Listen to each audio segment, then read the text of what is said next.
बोलेंगे मीडिया वाले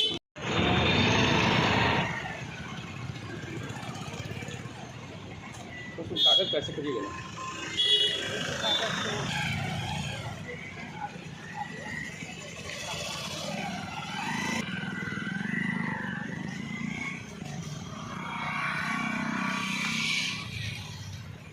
अजीत कुमार पाठक, जिला संयोजक शिक्षक साझा मंच।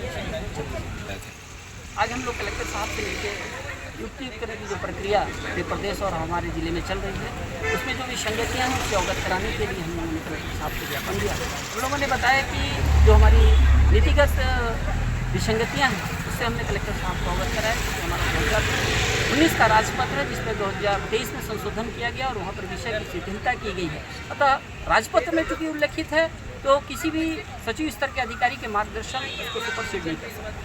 दूसरा हमने बताया कि जो सेक्रेटरी महोदय के द्वारा मार्गदर्शन दिया गया है उस नियमों का भी हमारे ज़िले में हमारे जिला शिक्षा अधिकारी कार्यालय द्वारा बीओ कार्यालय द्वारा व्यापक पैमाने पर वायलेशंस किया जा रहा है, उसका उल्लंघन किया जा रहा है, नीतियों का पालन नहीं किया जा रहा है। जैसे कि मैं आपको बताना चाहूँगा कि कुछ स्कूलों में इन्होंने विषय चक्र को अपनाया है, कुछ भी स्कूलों में इन्होंने विषय चक्र को नहीं अपनाया है।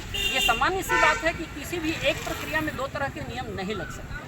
तो इस तरह से इन्होंने दो प्रकार का नियम लगाने का प्रयास किया। जब हम लोगों ने इससे संपर्क करके इसके बारे में उनसे चर्चा की तो बोले कि हमने कहा, उनको बताया कि भाई इस तरह के मार्गदर्शन में कोई उल्लेख नहीं है। उन्होंने कहा कि हमारे विषय में हमको इस तरह से मौखिक कहा गया है। तो हमने कहा कि जो मौखिक बातें आपको विषय में कही गई है आप उसका आदेश प्रसारित करो। अगर आप उसका आदेश नहीं प्रसारित करोगे तो हम इस तरह के जो है मौखिक आदेश का पालन जो आपने किया है हम उसको नहीं मानेंगे और ये विसंगतिपूर्ण सूची पर हम काउंसलिंग में शामिल नहीं होंगे और हमारे जिले से काउंसलिंग में बहिष्कार करने का हमारे भारत संगठन के साझा मंच ने निर्णय लिया और इस चीज़ से हमने कलेक्टर साहब को अवगत कराया। मैं कंचन लता श्रीवास्तव, जिला प्रभारी CGP। जो हमारे ज़िले में लिस्ट निकली है युक्तियुक्तकरण में अतिशय शिक्षकों की, वो विसंगति से भरी हुई है। उसका कोई आधार नज़र नहीं आता है। कहीं सेटअप को लिया गया है, कहीं दर संख्या को लिया गया है। पूछा जाता है तो जिम्मेदार व्यक्ति कुछ जवाब नहीं दे पाते हैं सही से, विसंगतियों से भरा हुआ है। बहुत सारे लोग के नाम गायब हैं जो अधिशेष में होने चाहिए।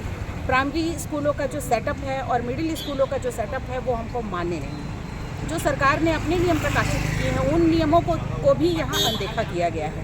इसलिए संयुक्त मोर्चा के तले सारे शिक्षक संगठन हम इस विसंगतिपूर्ण युक्तिकरण का पुरजोर विरोध करने के लिए यहाँ पे आए थे और कलेक्टर साहब से अपने मन की व्यथा रखने आए थे।